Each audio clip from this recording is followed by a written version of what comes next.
पूरे दीन का ये ख़ुलासा है कि एक मुसलमान ख़ुसूसी तौर पर और एक इंसान उमूमी तौर पर सब कुछ अपने खालिक और मालिक के ताबे कर दे। और हमारा दीन इस्लाम हमसे इसी बात का तकाज़ा करता है कि हर मुसलमान 100% अपनी मर्ज़ी को, अपनी ख्वाहिशात को और अपनी तमन्नाओं को अपने अल्लाह के हुक्म के ताबे बना दें। आप इबादात के अंदर अगर गौर करें तो हर इबादत के अंदर हमें यही दरस मिलता है, हमें यही सबक मिलता है कि अल्लाह पाक ये चाहते हैं कि मेरा ये बंदा हर मौके पे, हर घड़ी और हर महल पर मेरे हुक्म को पूरा करने वाला बन जाए। जितनी भी इबादात हैं उन इबादात का हासिल भी यही है। हर इबादत के अंदर इंसान को ये नज़र आता है कि इसके अंदर मैं अल्लाह का हुक्म कैसे पूरा कर रहा हूँ और अल्लाह ताला का हुक्म पूरा करते हुए मैं अपने कौन से जज्बात, कौन सी मसरूफियात को कुर्बान कर रहा हूँ। आप एक एक इबादत पे अगर गौर करेंगे तो आपको इस बात का बखूबी अंदाज़ा हो जाएगा कि अल्लाह ताला के हर हुक्म में इंसान अपने जज्बात कुर्बान करता है, अपनी मसरूफियात कुर्बान करता है और अपनी ख्वाहिशात को कुर्बान करता है, फिर जाकर अल्लाह का वो हुक्म पूरा होता है। सारी की सारी इबादत के अंदर एक एक इबादत में आप गौर करके देख लो। मिसाल के तौर पे नमाज है। जो नमाजी आदमी होता है, जो नमाज का पाबंद होता है, जब नमाज का वक्त हो तो वो नमाजी जिस भी मसरूफियत के अंदर हो, अपने घर के अंदर बैठा हो, अपनी दुकान के अंदर बैठा हो, मार्केट में बैठा हो, यारों दोस्तों के साथ गपशप लगा रहा हो, नींद के अंदर हो, किसी भी हालत में जब नमाजी आदमी पर नमाज का वक्त आता है तो नमाजी आदमी उन सब मसरूफियात को तर्क कर देता है। उन सारी मसरूफियात को छोड़कर अल्लाह के दरबार में हाजिर होता है। गोया कि वो सारी मसरूफियात को कुर्बान करता है, सारी मसरूफियात को तर्क करता है, फिर जाके अल्लाह का हुक्म बजा लाता है। तो नमाज को अदा करने के लिए एक नमाजी को अपनी मसरूफियात कुर्बान करनी पड़ती हैं। अपनी दुकान बंद करनी पड़ती है, अपनी तिजारत को रोकना पड़ता है, अपने घरेलू मसरूफियात को छोड़ना पड़ता है। जितना भी वो मसरूफ़ हो, नमाजी आदमी अल्लाह के हुक्म को पूरा करने के लिए तमाम मसरूफियात को पीछे छोड़ देता है। तो ये वक्त की कुर्बानी, एक नमाजी अपने वक्त को कुर्बान करता है कि नमाज पढ़ने के लिए वक्त लगता है, तो सारी मसरूफियात को छोड़ के वो वक्त वो अल्लाह की इबादत में गुजारता है। तो नमाज भी इंसान को यही दरस दे रही है, नमाज भी इंसान का यही जहन बना रही है कि ए मेरे बंदे, ए अल्लाह के बंदे, ए अल्लाह के मानने वाले, कि तू सारी मसरूफियात को छोड़कर अल्लाह के हुक्म को पूरा करने वाला बन जा। ऐसे आप रोज़े को देख लें तो रोज़े के अंदर इंसान खाना छोड़ता है, पीना छोड़ता है, अपनी ख्वाहिशात पूरी करना छोड़ता है, फिर जाकर रोज़ा मुकम्मल होता है। तो रोज़े के अंदर भी अल्लाह के हुक्म को पूरा किया जाता है, और अल्लाह के हुक्म को पूरा करने के लिए रोज़ादार खाना पीना अपनी ख्वाहिशात को छोड़ता है, फिर जाकर अल्लाह का हुक्म पूरा करने वाला रोज़ेदार बनता है। तो उसके अंदर भी यही बात सिखाई जा रही है कि अल्लाह का हुक्म पूरा करने वाला एक इंसान बने। और अगर हम ज़कात के अंदर गौर व फिक्र करें तो ज़कात के अंदर भी हमें कुर्बानी नज़र आ रही है कि वो माल जो इंसान मेहनत मुशक्क़त कारीगरी अपने वक्त की मसरूफियात लगाकर कमाता है, तो अल्लाह पाक का हुक्म है कि सालाना तौर पर अपनी आमदनी का एक मखसूस हिस्सा अल्लाह के लिए ख़र्च करो, गरीब गुराबा पर ख़र्च करो, गरीब गुराबा पर ज़कात की माल को लगाओ, अपने कमाए हुए माल में से अल्लाह का हक़ अदा करो। तो अल्लाह का इस हुक्म को पूरा करना और इसके लिए अपने माल की कुर्बानी देना, ये भी इस बात का दरस देती है कि इंसान को चाहे माल की कुर्बानी देनी पड़े, चाहे वक़्त की कुर्बानी देनी पड़े, चाहे कुछ भी लगाना पड़े, तो इंसान अल्लाह के हुक्म को पूरा करे। इसी तरह आप हज को देख लें कि हज इस्लाम की अज़ीमुश्शान इबादत है, और अजीम इबादतों में हज ऐसा इस्लाम का मज़हर है कि जिसके अंदर इस्लाम की रौनक, इस्लाम के शायर खुल के दुनिया के सामने आते हैं। अब हज के अंदर इंसान की तीन चीज़ें लगती हैं। एक इंसान का वक्त लगता है, एक इंसान का माल लगता है, और एक इंसान की अपनी जान लगती है। और हज के अंदर ये तीनों चीज़ें लगवाकर अल्लाह पाक बंदे का जहन बना रहे हैं, बंदे की तरबियत कर रहे हैं। ये तीनों चीज़ें अल्लाह के लिए जो बंदा लगाता है उसकी ये तरबियत होती जा रही है कि असल है अल्लाह के हुक्म को पूरा करना, उसके लिए अपनी जान लगानी पड़े, उसके लिए अपना माल लगाना पड़े, उसके लिए अपना वक्त लगाना पड़े, लगा दो। अल्लाह का हुक्म पूरा होना चाहिए। इस तरह ये कुर्बानी का मौसम आ रहा है। इस कुर्बानी का फ़लसफ़ा भी यही है कि इंसान का ये जहन बने कि मुझे अल्लाह का हुक्म पूरा करना है, अल्लाह के हुक्म को बजा लाना है। अल्लाह का हुक्म जैसा हो, जब हो, मेरा काम अल्लाह के हुक्म को पूरा करना है बस। उसके अंदर तावीलात निकालना, उसकी हिकमतें तलाश करना, उसकी तौजीहात के पीछे पड़ना, ये हमारे ज़िम्मे नहीं है। जैसे ही अल्लाह का हुक्म बंदों की तरफ मुतवज्जे हो जाए, बंदे का काम है उस हुक्म को पूरा करना। हमारा ये मिजाज बने, हमारा ये जहन बने कि हम इस काम को, हम इस हुक्म को इसलिए कर रहे हैं कि हमारे मालिक का हुक्म है। हम इस इबादत को इसलिए अदा कर रहे हैं कि इस इबादत को अदा करने का हुक्म हमारे मालिक अल्लाह ताला ने दिया है। और जब मालिक का हुक्म आ जाए तो जो गुलाम होता है, जो ममलूक होता है, उसकी कोई हिम्मत नहीं होती, उसकी कोई ज़रूरत नहीं होती कि उसकी हिकमतें तलाश करता फिरे और उसके अंदर तावीलात ढूंढता फिरे। ऐसा नहीं ऐसा हो जाए, ऐसा नहीं ऐसा हो जाए। नहीं, हम अल्लाह के बंदे हैं। अल्लाह का हुक्म आने पर अल्लाह के हुक्म को मानना यही बंदगी है।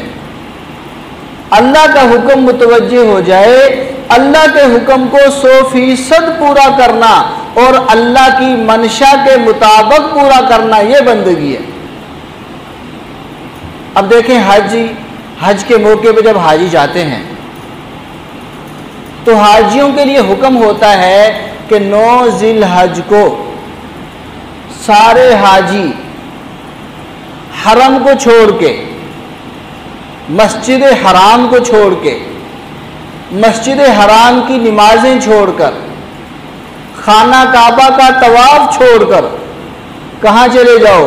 अरफात के मैदान में, जंगल में चले जाओ, उस वीराने के अंदर चले जाओ, मक्का शहर से बाहर निकल जाओ। ये अल्लाह का हुक्म है। मस्जिद हराम को अल्लाह पाक ने छुड़वाया है। अब अगर कोई हाजी कहे कि मस्जिद हराम में एक नमाज पढ़े 1,00,000 नमाजों का सवाब मिलता है, और यहाँ खाना काबा बिल्कुल सामने है, मैं तवाफ करता रहता हूँ, मैं अरफात के मैदान में नहीं जाता, मैं यहाँ अकेला ही तवाफ करते रहता हूँ, रश भी नहीं है, हजर अस्वद का बार बार बोसा लूँगा। अब वो हाजी अपनी अकल के मुताबिक मस्जिद हराम में नमाजें पढ़ता रहे, तवाफ करता रहे, हजर अस्वद का बोसा लेता रहे, अरफात के मैदान में ना जाए, तो उसका हज हो जाएगा? नहीं होगा। जितने मर्जी तवाफ करे उसका हज नहीं होगा। क्यों? इस वक्त अल्लाह का हुक्म है मस्जिद हराम को हाजी छोड़ दे, कहाँ चला जाए? अरफात के मैदान में चला जाए। इस वक्त अल्लाह का यह हुक्म है। तो असल है अल्लाह के हुक्म को पूरा करना। अल्लाह का हुक्म जब आ जाए, अल्लाह का हुक्म जिस वक्त आ जाए, बंदे का मिजाज ये हो कि मैंने तो अल्लाह के हुक्म को पूरा करना है बस। 9 ज़िलहज को अरफात के मैदान में ठहर के अल्लाह का फिर हुक्म होता है कि अब तुमने अरफात के मैदान को खाली कर देना है। 9 ज़िलहज को अरफात के मैदान में ठहरना इबादत है। ऐसी अजीम इबादत है कि हाजी अगर अरफात के मैदान में ना ठहरे तो उसका हज नहीं होता। और हज का सबसे बड़ा जो रुकन है वो अरफात के मैदान में ठहरना है, अरफात के मैदान में क़याम करना है, सबसे बड़ा रुकन हज का। अब यह है किस दिन? सिर्फ 9 ज़िलहज। अब एक बंदा 9 ज़िलहज के अलावा 10 को, 11 को, 12 को, पूरा साल अरफात के मैदान में डेरा लगा के बैठ जाए, अब इसको उस इबादत का सवाब नहीं मिलेगा। क्यों?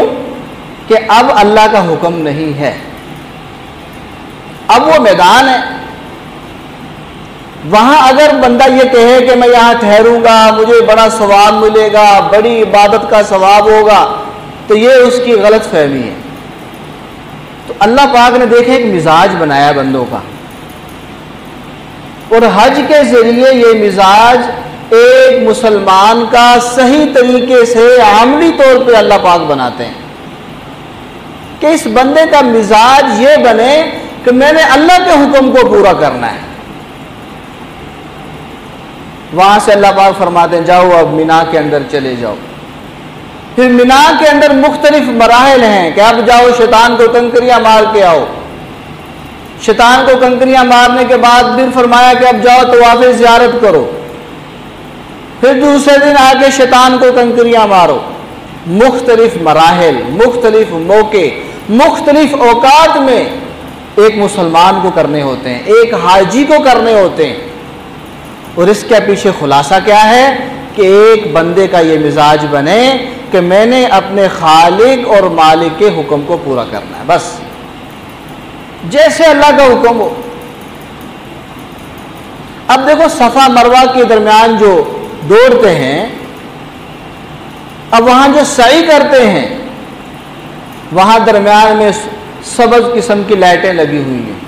वहां हुक्म है कि मर्दों को वहां से थोड़ा सा दौड़ के चलना होता है, मर्दों को वहां तेजी से गुजरना होता है। अब देखें आदमी बिल्कुल सही तरीके से आ रहा होता है, चल चल के आराम से आ रहा अपने मिजाज के मुताबिक। जैसे ही सबज लाइटों के पास पहुंचता है तो दौड़ना शुरू कर देता है। सबज लाइटें खत्म होती हैं तो फिर रास्ता हो जाता है। ये क्या है? ये अल्लाह के हुक्म को पूरा करना है। ये अमली तौर पे अल्लाह ताला बंदे की तरबियत करते हैं। इसी तरह आप हर इबादत के अंदर गौर कर लें। जैसे मैंने अभी अर्ज किया, नमाज है अपनी मसरूफियात को कुर्बान करके अल्लाह के हुक्म को पूरा करना। रोज़ा है खाने पीने ख्वाहिशात को छोड़कर अल्लाह के हुक्म को पूरा करना, और ज़कात है कि अपने माल को कुर्बान करना, अल्लाह के हुक्म के मुताबिक मखसूस हिस्सा जो ज़कात का बनता है वो अल्लाह के लिए, अल्लाह के हुक्म को पूरा करने के लिए गरीब गुरबा पे तकसीम करना। और हज के अंदर भी यही चीज़ें हैं, अपनी जान भी लगाना, अपना माल भी लगाना, अपना वक़्त भी लगाना और अल्लाह के हुक्म के मुताबिक लगाना। ये अल्लाह पाक हर अमल के अंदर असल ये है कि इंसान को, खुसूसी तौर पे मुसलमान को अल्लाह के हुक्म को पूरा करने का जज्बा, अल्लाह के हुक्म को पूरा करने का एक तरीका सलीका है। यही कुर्बानी के अंदर है कि असल है अल्लाह के हुक्म को पूरा करना, इसके अंदर हिकमत तलाश करना, फ़लसफ़े तलाश करना, तरह तरह की तावीलात तलाश करना, ये इंसान को बसा औकात बेदीनी की तरफ ले जाती हैं। आप देखें कि कुर्बानी हम करते हैं, यह हज़रत इब्राहीम अलैहिस्सलातु वस्सलाम की अजीम सुन्नत है। अब ये अजीम सुन्नत, इसकी इब्तदा कैसे हुई, आप उस पर थोड़ा सा गौर करें कि अल्लाह ताला ने हज़रत इब्राहीम अलैहिस्सलातु वस्सलाम को ख्वाब के अंदर दिखलाया कि वो अपने बेटे को ज़िबा कर रहे हैं। अब बेटे को ज़िबा करना खिलाफ अकल है, बेटे की कुर्बानी तो नहीं होती ना, इब्राहीम अलैहिस्सलातु वस्सलाम से पहले बेटे को ज़िबा करके कुर्बानी की गई। अब बेटे को ज़िबा करना खिलाफ अकल था और अल्लाह पाक ने इब्राहीम अलैहिस्सलातु वस्सलाम को फरिश्ता भेज के भी हुक्म नहीं दिया कि इब्राहीम अलैहिस्सलातु वस्सलाम को कहो कि बेटे को ज़िबा करें, ख्वाब के अंदर दिखलाया। अगरचे ये बात तयशुदा है कि जो अंबिया अलैहिमुस्सलातु वस्सलाम के ख्वाब होते हैं वो मिन जानिबिल्लाह होते हैं, वो वही होते हैं, लेकिन ख्वाब के अंदर दिखलाया कि मैं देखूं कि मेरा इब्राहीम ख्वाब के अंदर देखी हुई चीज को कैसे पूरा करता है। अब इब्राहीम अलैहिस्सलातु वस्सलाम का जज्बा भी हम देखें कि इब्राहीम अलैहिस्सलातु वस्सलाम ने भी नहीं सोचा कि है तो ख्वाब ही है, बेटे को ज़िबा करना समझ में नहीं आता, अब इस ख्वाब को पूरा करूं या ना करूं, ऐसी बात इब्राहीम अलैहिस्सलाम ने बिल्कुल नहीं सोची। अपने बेटे को बुलाया और बेटा भी वो ज़बीहुल्लाह हज़रत इस्माईल अलैहिस्सलातु वस्सलाम। जब उनके सामने इब्राहीम अलैहिस्सलातु वस्सलाम ने अपने इस ख्वाब को रखा कि या बुनैया इन्नी अरा फिल मनामी अन्नी अज़बहुका, ए मेरे बेटे मैं ख्वाब के अंदर देखता हूं कि मैं तुझे ज़िबा कर रहा हूं। अंदाज़ा लगाएं बाप का जज्बा कैसा है। एक चीज़, एक अमल जो अकल के खिलाफ है, अल्लाह पाक की तरफ से हुक्म आ गया, ख्वाब के अंदर आया तो कोई हिकमत तलाश नहीं की, कोई उसका मुतबादल तलाश नहीं किया कि चलो मैं मेंढा ज़िबा कर देता हूँ, फलां कर देता हूँ, फलां कर देता हूँ, नहीं, फौरन अल्लाह के हुक्म को पूरा करने के लिए तैयार हो गए। और अब ने जब बेटे को बुलाया, जब बेटे के सामने इस बात को रखा तो बेटे ने भी ये नहीं कहा कि अब्बा जान आप कैसी बात कर रहे हैं, आप मुझे ज़िबा करेंगे, अपने बेटे को ज़िबा करेंगे, ऐसी बात नहीं की। बेटे ने सुनते ही कहा या अबती फ़अल मा तुअमर, ए अब्बा जान आपके अल्लाह ने, आपके खालिक और मालिक ने जैसे आपको हुक्म दिया है आप कर गुजरिए। इफ़अल मा तुअमर, जो आपको हुक्म दिया गया है आप उसको कर गुजरिए। सतजिदुनी इंशाअल्लाहु मिनस साबिरीन, आप मुझे सब्र करने वालों में पाएंगे। ये देखें जज्बा कि अल्लाह का हुक्म पूरा होना चाहिए, अल्लाह के हुक्म को पूरा करना, ये जज्बा है बाप का भी और बेटे का भी। तो मैंने अर्ज किया कि देखो बेटे को ज़िबा करना, किसी जानवर को ज़िबा नहीं करना, और बेटा भी वो है जो बुढ़ापे के अंदर मिला है, अल्लाह से मांग मांग कर लिया है उस बेटे को ज़िबा किया जा रहा है, और उस बेटे को ज़िबा करने के लिए बाप तैयार हो रहा है, और वो बेटा भी ज़िबा होने के लिए अपने आप को तैयार कर रहा है। और कुरान करीम ने, अल्लाह पाक ने उस बाप बेटे का जो जज्बा जिक्र किया है ना, वो भी कमाल का है। अल्लाह पाक ने फरमाया फलम्मा अस्लमा, कि जब दोनों तैयार हो गए, दोनों ताबेदार हो गए। अस्लमा ये इस्लाम से है, इस्लाम का माना ताबेदार बन जाना, मान लेना। अस्लमा बाप भी मानने के लिए तैयार, बेटा भी मानने के लिए तैयार। वतल्लहु लिलजबीन, और इब्राहीम अलैहिस्सलाम ने अपने बेटे को पेशानी के बल लिटा दिया। मुफस्सिरीन ने यहाँ एक बात लिखी है कि हज़रत इस्माईल अलैहिस्सलाम ने अर्ज किया था, अब्बा जान ये ना हो कि आप मेरी गर्दन पे छुरी चलाएं और मेरे आंखों से आंसू निकलें, या मैं रोऊं या मैं तड़पूं, तो कहीं अल्लाह का हुक्म पूरा करने में जर्रा बराबर भी कमी ना आ जाए, आपको मुझ पे तरस ना आ जाए, कहीं अल्लाह का हुक्म पूरा करने में जर्रा बराबर भी कोताही ना हो जाए। लिहाजा आप ऐसा करें, आप मुझे पेशानी के बल लेटा देना ताकि मेरा चेहरा आपके सामने ना हो। देखें जज्बा, मकसद क्या है? अल्लाह का हुक्म ऐसे पूरा हो जैसे अल्लाह पाक चाहते हैं, जैसे अल्लाह पाक चाहते हैं। आज हम देखें हमारे जज्बात कैसे हैं। मैंने अर्ज किया ये कुर्बानी की असल है, जहाँ से जिनकी कुर्बानी की बदौलत अल्लाह पाक ने इस कुर्बानी को क़यामत तक के लिए जारी और सारी फरमा दिया। ये कुर्बानी की असल है। बाप की कुर्बानी, बाप कैसे जज्बात के साथ अपने बेटे को कुर्बान करने के लिए तैयार हो रहा है, और बेटा अपने बाप के कहने पे अल्लाह का हुक्म समझते हुए कैसे कुर्बान होने के लिए तैयार हो रहा है, उनका क्या जज्बा है। आज हमारा यही जज्बा होना चाहिए। हमने अल्लाह के हुक्म को पूरा करना है, जैसे अल्लाह पाक चाहते हैं हम अल्लाह के हुक्म को ऐसा पूरा करें। मकसद सिर्फ और सिर्फ हमारा अल्लाह राजी हो जाए। मकसद क्या? कि हमारे अल्लाह का हुक्म पूरा हो जाए। वो उसी वक़्त होगा कि जब हमारी मंशा, हमारे जज्बात, हमारे दिल की तमन्ना, हमारे दिल की आरज़ू सिर्फ ये हो कि हमारा अल्लाह राजी हो जाए, बस। और सूरह हज में अल्लाह पाक ने बड़ी वजाहत के साथ फरमाया, लन यनालल्लाह लुहूमुहा वला दिमाउहा वलाकिन यनालुहु तक़वा मिनकुम।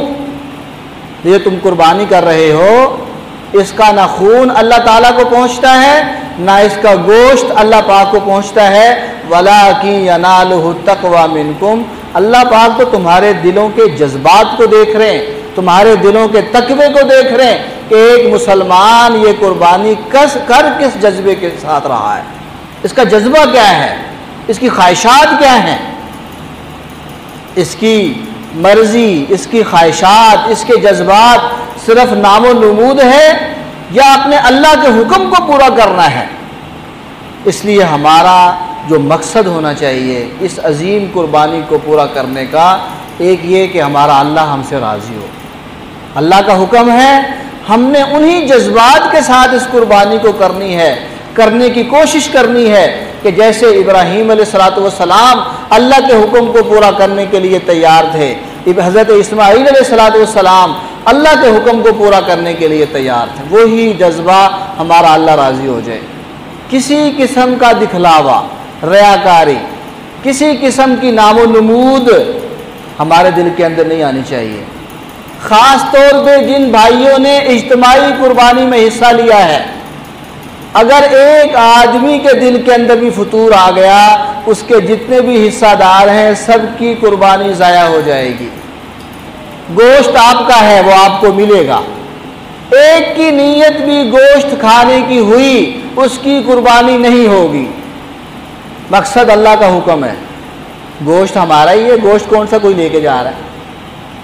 गोश्त आपका है, खाल आपकी है, सारा जानवर चाहे फ्रिज में रख लो आपका है, लेकिन मकसूद गोश्त ना हो, नीयत गोश्त खाने की ना हो।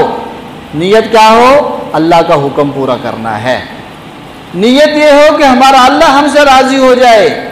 इस कुर्बानी के ज़रिए हमने अपने अल्लाह को राज़ी करना है। ये तो सिर्फ एक जानवर है। हमसे अल्लाह ताला जो भी मांगे, नमाज का वक़्त आए अल्लाह वक़्त मांगे, हम वक़्त देने के लिए तैयार हों। रमज़ान आए, खाना पीना ख्वाहिशात को छोड़ने की कुर्बानी का वक़्त आए, हम उसके लिए तैयार हों। ज़कात का वक़्त आए, अपने माल को अल्लाह के लिए कुर्बान करने के लिए तैयार हों।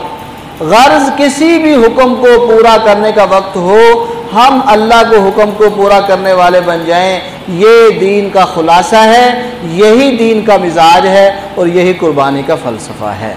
अल्लाह पाक से दुआ है जो कहा सुना है अमल की तौफ़ीक़ अता फरमाए।